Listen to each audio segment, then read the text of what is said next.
All right, my man Chris, BeastBoy Barnett. How you doing for one, man? How you doing with all this Corona pandemic right now? Man, best I can. They just well, I'll say I just found out that they took away the whole fishing thing, so that definitely bummed me out. But yeah, other than that, just trying to hold it down, just living this new life we have to live. Right, yes, sir, yes, sir. And where are you at right now? Where are you living at? I'm in Athens, Georgia right now. Athens, Georgia. Okay, okay. Well, we're hoping to get things back up, man. Hopefully, we hear a lot of good news in the next couple of days and we get stuff rolling, especially across the board and mixed martial arts. It's been a crazy month, April, and with UFC 249 and all that. So, first of all, what's your first take on everything that Dana White has been doing with UFC 249, 250, the whole Fight Island? What's your first take on that? I mean, it's people gotta eat, man. To be honest, you know what I mean. And that was a way for fighters to make ends, And I absolutely loved it. Like it made it its own thing, its own entity. I don't know if you remember that movie, Island of Dr. Monroe, where you kind of had a bunch of little freak animals or whatever. So just Yes. kind of be like that, but with them, but with the whole fighting aspect, and I think it'll take away a lot of, I'll say, distractions and stuff. You know what I mean? Fighters get there, 2 weeks, 3 weeks ahead of time. They have nothing but to focus on their fight. You know what I mean? Instead of going to, I'm not saying, Right. you can stay focused in Vegas and stuff, but how easy is it to, make a left and go to, do something else or whatever. But no, I absolutely love that idea. Right. I'm with you on that, man. Guys, we're talking to Chris Beast Boy Barnett. Give him a follow on the IG, Beast Boy Barnett, heavyweight. Okay. Saw you a couple times live, a couple island fights. I think it was 52. Saw you just defeat Rashad Jackson, back and forth fight. I saw you also at the Dean Tool promotion show. That was very cool event, big event. You and Yoel rolled around. Um, you bring something different to the table. You bring something different to the cage, the octagon, or the ring. Most of the heavyweights, if you think about them throughout the years, right? Stipe and DC and Arlovsky and stuff, very serious. Very stoic. That's not you, man. Your smile lights up the room.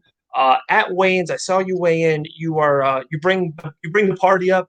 Um, has that always been a goal of yours? Is that just who you are and you will never change? I would love your take on just your unbelievable bubble, great attitude that you bring to the ring or the octagon. Man, it's crazy. I'll say I'm more, I don't say, but more flamboyant with who I am, and I guess I've just accepted the fact that I am going to be, I'm going to be happy, and I don't care what you have to say about it. So those guys you actually named, I've actually had a chance to train or either be around all of them inside that gym. They're that very turned on whatever. But as soon as that clock hits, a lot of these guys are just like me, man. Like they're very bubbly, crazy nerds into Pokemon, into everything else, just like I mean, just like a regular, regular person. But for some reason, when that camera cuts on, they gotta be that. Oh, I gotta be. Oh no, I'm tough. The role. But me, I'm just gonna let it out. Yeah, like yeah. There's no reason for me to try to hide what I can't hide because it's gonna pop out either way, one way or the other. You're gonna be like, man, this guy's either on drugs or extremely happy. So, but yeah, no, like there I hate the heavyweights that you feel like you're just talking to a stone wall. So Right, I feel like I right. have to go extra sometimes when I'm in that ring because that's like, besides the whole fact that okay, great, you can fight, cool. What else? Like, what I mean? Those people are like they're giving up good money. You know what I mean? Like $50 to me personally. Sometimes I'm just like, dang, man, you really gonna pay $50 to come see me fight? Okay, cool, but you deserve more than just a flashy knockout. You know what I mean? Let me ruse you. Let me talk to you. I want to give you a moment that you won't forget. Just not just from the fight, but me interacting with you. You know what I mean? And talking to the actual people. Oh, absolutely, man. You've always been the super kind to me and everyone around. I see you. People ask for pictures and everything. You always give people your time. It's always really great to see. And then also, I was there live. I got video of it. What you bring after your fights, especially on the W. with you with the dancing inside the ring. Was that just something you did once and now it's like a little ritual of yours? How did you become, Justin Timberlake inside that ring? How did that come to be?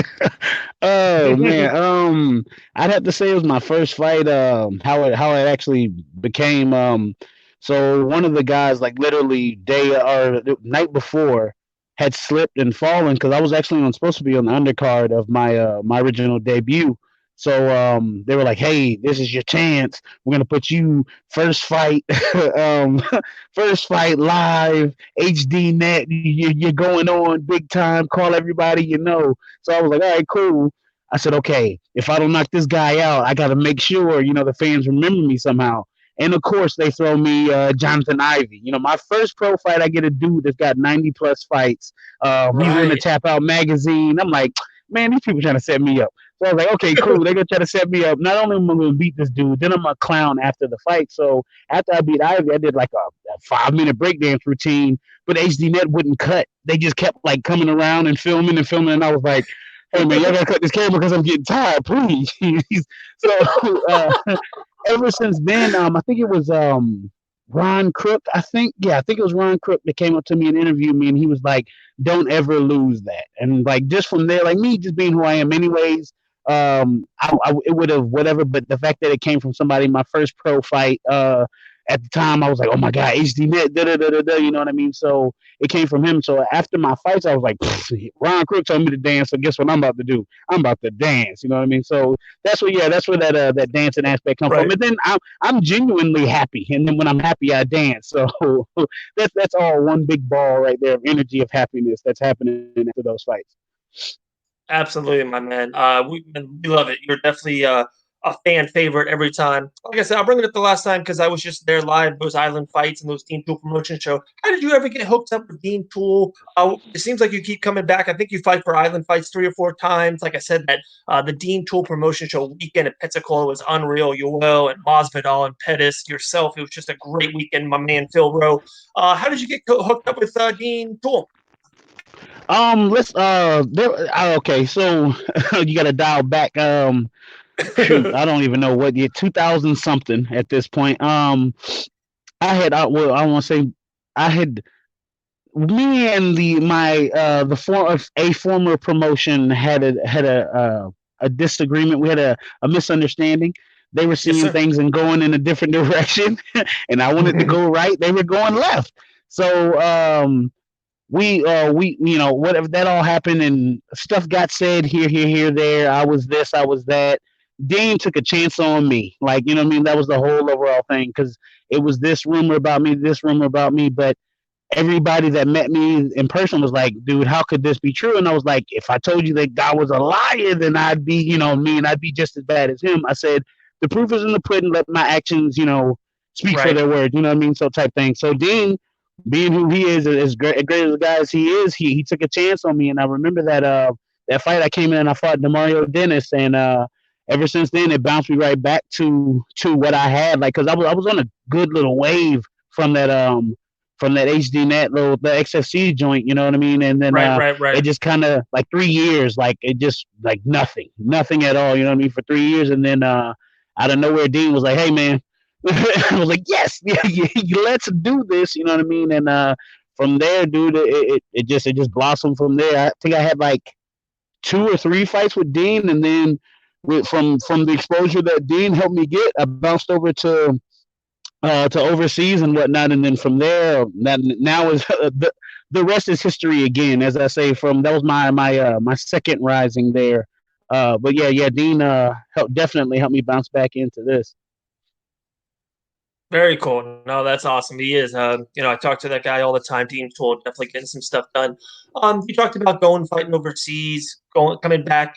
Have you been interested into one of those major promotions? It seems like you would be just who you are, your fighting style. Of course, those big ones: UFC, PFL, Bellator. Are you interested in those, or is that just not where your cup of tea, where you want to be, or just it hasn't happened yet? You guys haven't connected. What's your take on some of those bigger promotions? That's the goal, man. Like I'm doing I'm doing everything I can. I'm taking that Brock Weaver approach, just fighting anybody, everybody in any organization, whatever it is I can do. If they were like, hey, you fight this bear next week, you're in. Guess what I'm doing? I'm fighting the bear. You know what I mean? So that's that whole approach right there with it, man. But I would love to be, honestly, like to me, that's that whole overall end goal. Every basketball, every college player wants to play in the NBA, So to me, it's like Yes, every sir. every MMA fighter wants to be in the UFC. As much as the PFL and all that stuff is cool, but it's funny how like if you fight in an organization, you always get to see that he's a UFC veteran. He's a UFC veteran. You know what I mean? That's always the big one. You know what I mean? So fighting for them would be cool, but just fighting for a major organization, honestly, at this point would be like, would be set for me because what I just did the little what's that? The backyard fighting thing down. I got a kickboxing tournament actually coming up.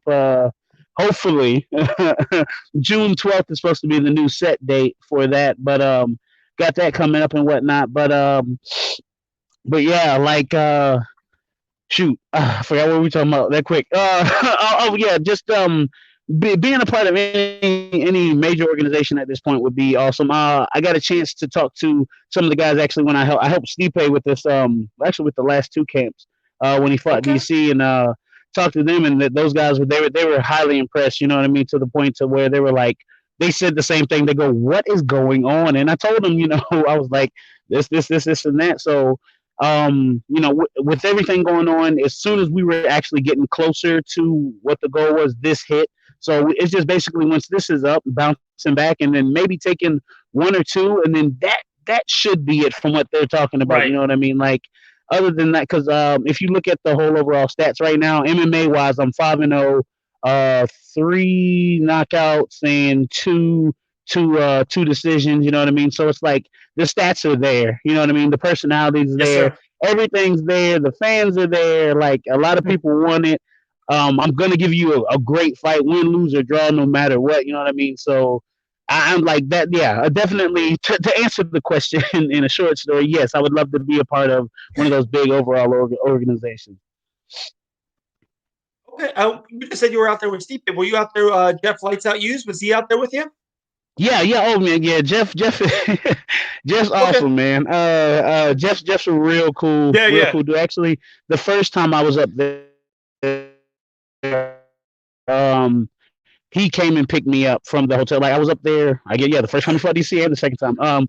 He came and picked me up, and I was like, oh god, we got one of these heavyweights. Da da da da. As soon as I got in the car, it was just like an instant. Hey man, blah, blah, blah. We joking, laughing about all this, and of course, you get to the sparring aspect. I was like, okay, I don't know how they spar, but I'm gonna hit them as hard as they hit me. We're in there just working, like it was beautiful. Nobody's trying to take anybody's head off. It was just work. You know what I mean? Just great work. What's that? Strong style up in Ohio, man. Like it's just hands down one of the best gyms. I mean, look what they got. You know what I mean? Stipe, Jeff, all those guys up there, Alex, Coach, all those guys up there, man. But yeah, working with him, dude.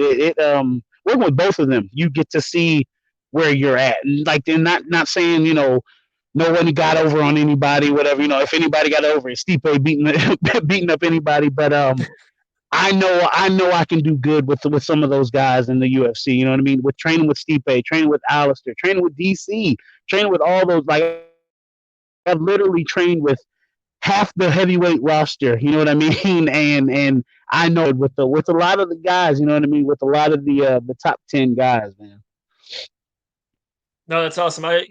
Jeff's been on the show multiple times. Love that guy. He's he's had a couple bad breaks inside the octagon there, and sometimes that happens. That's just a fight game, you know what I mean? So that's why I kind of brought that Duffy.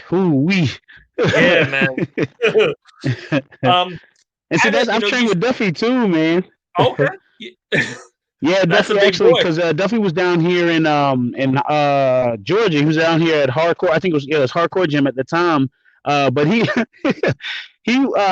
made it my whole MMA career, probably about 2-3 years in. The whole time, my whole wrestling career, my college wrestling career, all of it, no cauliflower ear. I get in there and I spar with this man. One time he hits me in my ear, and I get cauliflower ear. I was like, word, that's what we're doing now. But yeah, no, man, that he is as strong as he looks. I will put that out there. Yes, sir. Yes, sir. Oh my goodness, that's a big boy. You talked about it earlier, 2009, fighting Ivy. We're in 2020. Hopefully, like you said, we pick up in June and we get stuff rolling again for you. We would love to see you at the end of the year or maybe next year in a big promotion, like you said. What has been your spotlight performance? When you're 20 years from now, you're going to put this video on and be like, "Hey guys, this was it. This was the performance that I go to." What performance was that for you? Oof. Oh man. I mean, if you ask the internet, it'd be me throwing the 365 roundhouse kick to the head. When I think I was at the Road FC, yeah, it was Road FC. That one got like 1 million views on my page, 1 million views on somebody else's page. I was like, man, I need those views, man. But oh, highlight. Shoot, that's man, that's a tough one. Is it defeating like a great name like a Walt Harris? One of the prime UFC heavyweights now in the game. See, I took advantage of Walt in that situation. Walt was like fresh in the game. I was probably like 6 fights in, so I I mentally knew what to do. Like I would love to fight him again now because of his development. Yeah. Like dude, like that.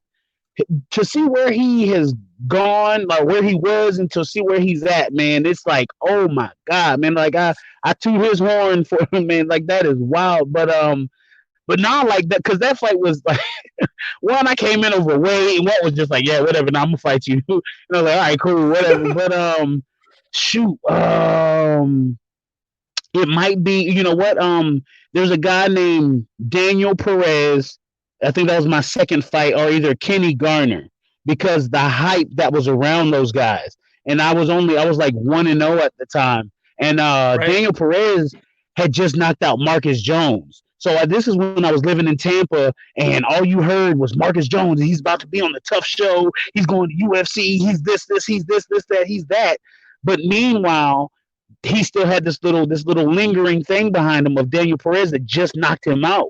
Because they wanted to take Perez, since it literally had, I'll say it happened probably a week before he actually got onto the Tough Show or whatever. So I got a chance to actually train with a lot of his guys, Rob Kahn, down there at GT, or was it Gracie Tampa North. He put like 6 guys into the show. Bamboo, Matt Arroyo, like a whole bunch of Corey. Oh my God rest his soul. He just passed away probably a couple of years back. Corey. Oh my God! This is my home. This is my zone. I know it's his last name right now. I'm a Daytona Beach guy. I should know this too. Dude, it's on the tip of my tongue. Training with him it didn't make any sense, man. Like the levels he would go. Like everybody else is, he's on the Aerodyne bike, just going crazy. But all right, sorry, I didn't mean to jump off topic. What was that? I was talking about Matt Arroyo, training with those guys. Shoot, I don't even remember what I was talking about. But yeah, oh my God, what was it? Chris, you were just talking about your second, your third win. Some of the great wins that you had in your whole career. Boom, gotcha. Okay, that's what it was. Yeah, Daniel Perez. So yeah, I'm training down there in Tampa. All I'm hearing is Daniel Perez is he's this, he beat this guy, he's K1, he had like 2 K1 fights, blah blah blah blah blah. At the time, the company I was with, I'm still on the ruse of they want me to lose. Like they know I'm gonna go out there and fight, but they want me to lose. So I already have that in the back of my head, you know what I mean? I got that against me. I got the guy that just knocked out Marcus Jones against me. But I remember Rob Kahn looking at me and being like, you did this for me, you know, I love you for life type thing. And then getting the chance to train with Marcus Jones, and actually, I'm not even going to lie, getting beat up by Marcus Jones, knowing that I had to fight the guy that beat him up, I was like, man, what is really going on right now? You know what I mean? So going in there and I remember it was that first round. I think the fight's online. I think Christopher James actually has it under his name online.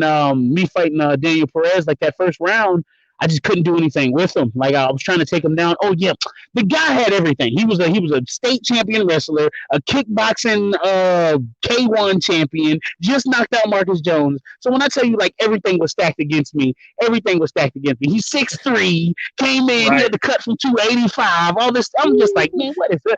They are trying to set me up, but whatever. So that first round, I'm in there. I'm like, okay, let me go ahead and try to take him down. I'm the short guy. Let me take him down. I'm trying to take him down. He's kneeing me and elbowing me in my head. I'm like, okay, hey Chris, hey, you gotta get up. You gotta get up. This isn't working. So I get up, spin around. I literally do this little weird spin move. He somehow takes my back. I said, okay, all right, what is going on right now? Time out for Twix. It finally took my whole instinct just to kick in, because at this point I was just like, you know what? Whatever happens, happens. So I just started throwing, and I was landing. It was towards the end of the first round, but I was landing, and I was like, I just need to hit this guy, Chris. You're in MMA fighting right now, not wrestling. Hit him. So second round comes. I can hear the commentators. Oh yeah, well, Chris might have got that because he's the hometown guy, but I think he got beat up. That's not Ron. What was it? Guy Metzger? Guy Metzger. I'll never forget. I hear Guy Metzger running it. I hear him running his mouth. But Mike Chavello, he's over there. And the baseball, he's got to come back and do his thing. You know what I mean? So I'm like, all right, cool. Mike Chavello's got me. So we go back out there that second round. I throw a kick. Boom. He catches that one. I throw another leg kick. He misses it. I feint the jab and come over with the overhand right, and he drops. I don't think it was the overhand right. If you go watch the video, I don't think it's the overhand right that knocks him out. I run full speed and Ray Lewis spear tackle this dude onto the mat to make sure he doesn't get up. The ref looks at me like, I don't even think the ref knew if that was legal or not, though, how hard I tackled this guy in the ring. But nah, I hit him a couple times and the ref pulled me off. But yeah, that one right there is that Kenny Gardner, because literally as I'm walking down the ramp, I hear Kenny's fans, "We about to get knocked out. You about to get knocked out. 30 seconds, bro. 30 seconds, bro. You know you did." And I'd never heard that before. And I was like, oh my God, maybe he punches really hard. I am terrified right now. But got in there. He hit me one good time, and I was like, I got this. Marcus Jones just hit me last week. We're fine. So yeah, I'll say those two right there definitely were my my prides and joy. Those first two, just because I was definitely counted out. Right. Oh, those are great stories, Chris, man. We appreciate it. A couple more fun things here for them. We have a little fun segment at the end of the program here called First Bite. We're talking to Chris BeastBoy Barnett. Make sure to give him a follow on the IG BeastBoy Barnett. I think you said there, and it kind of really, rang with me. You said they kind of set me up to lose. You've been around the game for a long time. I just had David Arbello from Sucker Punch Entertainment. I had Malky Kawa, first round management. I talked to agents. I talked to promoters. I talked to people every single day in the fight game. How much, you being around it now, knowing that, hey, this one I'm the A side. Okay, this one I'm a little bit of the B side, but I'm going to shove it right up. You know what I mean? How important is it to get with the promotion or get with, management, or kind of figure stuff out a little bit inside the game, kind of behind the curtain a little bit?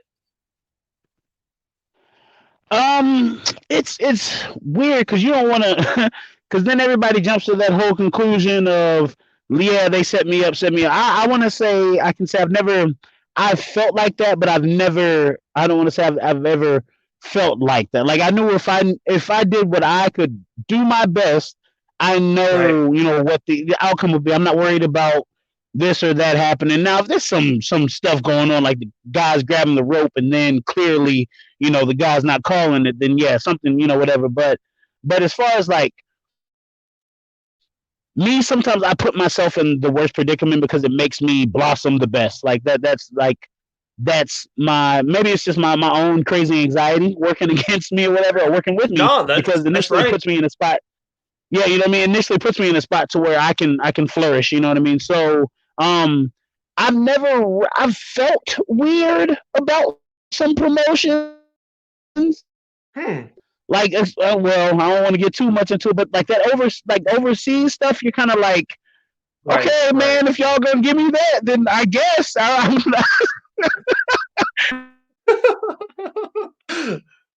just want to go. Goodness. Oh, not anything crazy, like, because one, I don't go in there and with the macho attitude and trying to, oh well, I need 6 yellow M&Ms and 4 green M&Ms, and if I can't fight. I don't go in there with a high read or anything. I'm like, yo, what can I do to help you? Actually, you know what I mean? That's more of the fighter I am. Like, hey, you want me to bring some water? The fighters need water. Okay, cool. I'll bring some extra water, man. Like that's what I'd rather be than be a burden to this promotion to this promoter, because there's been times to where I've helped promoters on the amateur side, and like I've just like, oh my god, thank God you don't have to pay these guys, because they're a bunch of prissy little, like, and you're like, dude, stop it, like you know what I mean. So I think like sometimes it's just more or less of what that promoters had to deal with in the past and how they deal with me individually, because I've seen them deal with X over here completely different to how they deal with me, because one, I'm not demanding anything. I'm just, hey man, how you doing? Oh yeah, yo, no, nice shoes, man, blah blah blah blah. Hey, you need anything? No, like that's my whole thing. Like I'm not trying to. Why would I want to egg any? And to fall back on what we're actually talking about, why would I want to even give them an inkling of being like, hey, you know what? That guy Chris is a jerk. If you see him tap on his choke, let them hold it for about 2 more seconds. Why would I want him, to go back and do that anyway? So I'm always good to promoters, and I've never really ran into anything shady. I'm trying to think. Hang on, what did I? I've had my friends down in Mexico not get paid. I'll say that much. I will say that much. Yeah. But as far as I go, I'm good. Yeah, I'm good on that aspect. Like I've always tried to treat them with respect, and they do the exact same when you do that. Oh, that's awesome, man. Okay. Like I said, last little fun little question here or topic, and then we'll get into a little, like I said, little segment at the end. To me, mixed martial arts and podcasts are like spaghetti and meatballs. It goes so well together, with the Joe Rogan and the promotion. One of my girls, Angie Hill, just won 4 of her last 6 fights, a lot in the last year, but she goes on the Joe Rogan show and her name blew up. She's a superstar now. It's great for promotion. I totally get it. But why do you think, what's the secret sauce that podcasts are so vital to the MMA scene? I'd say getting that info out there, man. Like, so say for instance, like, there's a lot of people that are going to listen to Joe Rogan that aren't going to watch UFC at all. Like, you know what I mean? But they're going to listen to Joe just because from comedy, from Fear Factor, from the conspiracies, from whatever, you know what I mean? That brings a whole nother level to it. So you got to say, for instance, there's Lil Duval, right?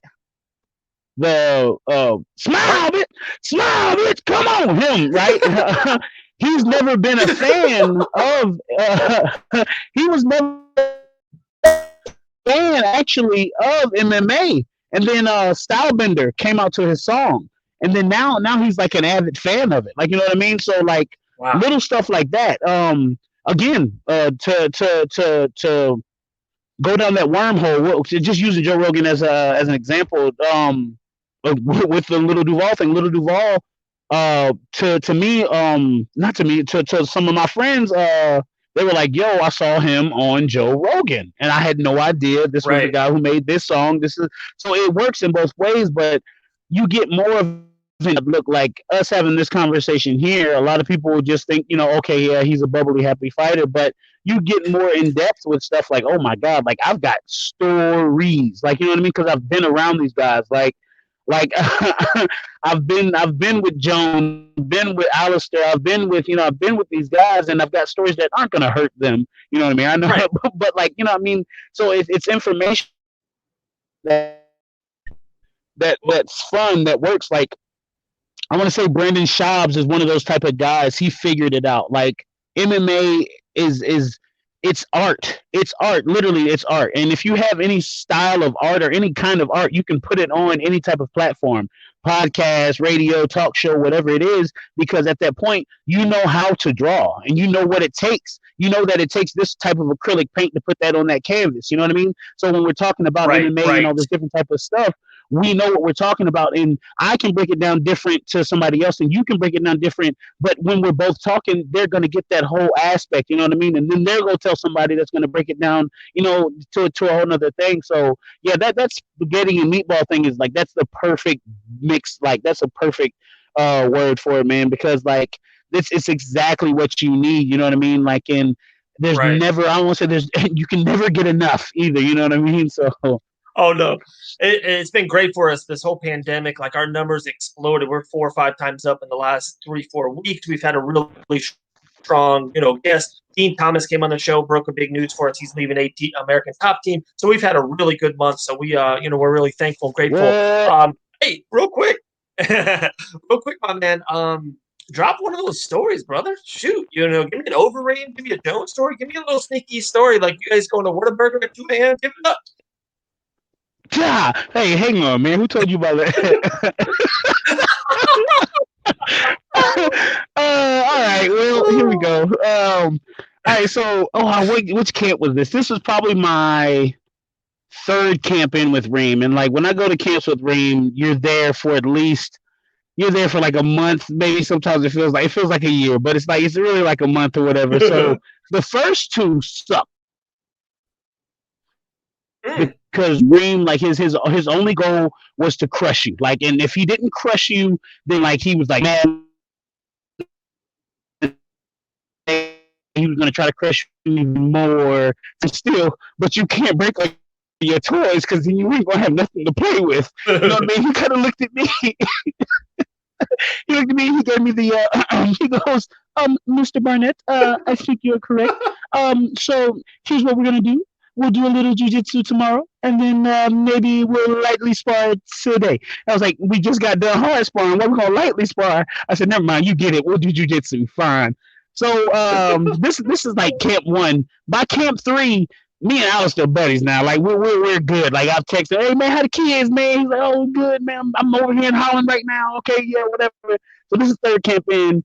I'm not afraid anymore. We'll just put that out there. We'll just be honest. I'm not afraid anymore. I can talk to him like he's a friend, not like because he had a very how can I say, his attitude matched who he was. I'll say like he was he was tough to approach and people didn't understand. Like I remember having to be the first time we were in New Mexico when he first started with who was it? Jackson Wink. Yeah, when we first started with Jackson Wink. Yep. I was there for the Nelson camp. I was there for the Nelson camp. You know, it was perfect. Okay. They were calling me Black Country, literally, while I was out there. So it was perfect. And this is probably about our second camp now. No, I think this is our third. No, this is our second camp. Yeah, because it's the camp after this with the Whataburger. So this is like the second camp in, and I'm noticing as we go out places to eat, he really is not ignoring people. He is in his own world. Like he is zoned in to what he needs to. Like the goal is, hey, we're going here. I'm getting shoes. That's what I'm doing, and then we're leaving. Me, shit. I'm not. Oh man, look at these shoes. Oh, is that a shirt? Oh man, is that a goldfish? Oh wow, that's shiny. You know what I mean? So I like to explore. Now people know who he is. Now he's in New Mexico. Honestly, there's not much to do in New Mexico. Everybody there, they know all the fighters. They know if you're a fighter or not, you know what I mean? Or if you played football, or if you're one of the, the Lobos, the New Mexico Lobos at the college. So Alistair, while people are like, hey man, I can get an autograph. And Alistair, if he doesn't feel like signing an autograph, it's not that he's being rude. He's doing what he needs to do to get to A to B to get home. So he'll be like straight up, no. And I'm like, damn, like, yo, it's one person. You couldn't sign. And I look and I'll be like, you gotta understand, you know, he's here for those shoes only. He don't want to talk to nobody. And people be like, oh man, yeah, who are you? And I was like, fuck, here we go. I'm his bodyguard. What you gotta understand is it was tough. That hurt my feelings the most because it was. And who are you supposed to be? Clearly, I'm better than you. He's talking to me, not you. Thank you. Ooh, ooh. That's what I wanted to say. I never did, though. I left that alone. So we get to this. I'll fast forward now to get it past because Alistair, like, basically what I'm trying to say is if he's going to be who he is. Like, the only time I ever had seen him smile up to that point was when we played FIFA. The dude's a monster in FIFA. And then, like, he's one of those FIFA players, like, you don't want to beat him because if you beat him, he might punch you. Right.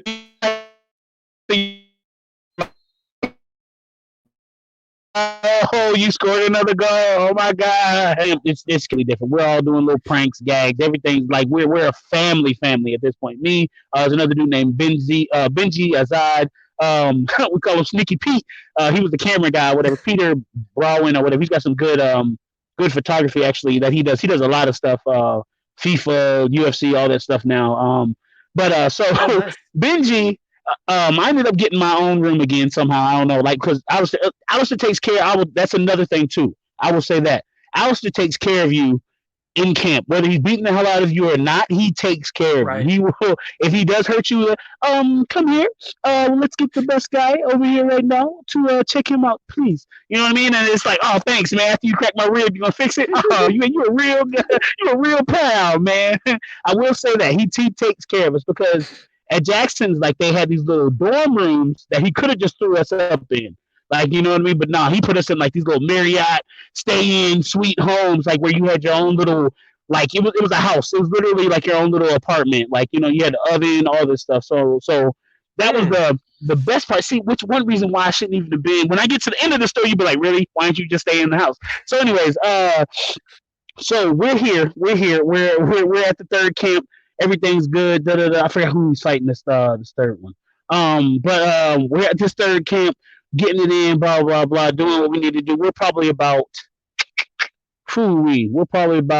a weekend. Now I can say this too. Bouncing back to that whole Dean thing. When Dean picked me up, I was super heavyweight. Like, you know what I mean? Dean like took a chance on a fat kid for real. Like, you know what I mean? So out of that whole slew of things, when I bounced back, I had probably about 2 fights in, and then I started bouncing around with Alistair. So you got to think, I'm with Alistair at that weight. Alistair helped me cut from 340 back down to Alistair got me down to 280, and then I did the rest on my own.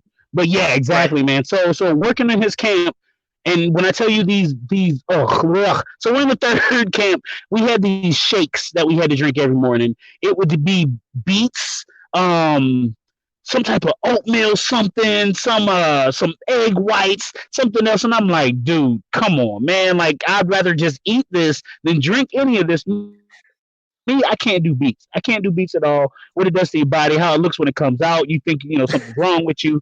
So he puts like, it's just this whole bunch of stuff in there. And I'm like, yo, why? The funny thing about that, I'd never been to a Costco before. And I was like, man, this is like Sam's. This is just like Sam's Club.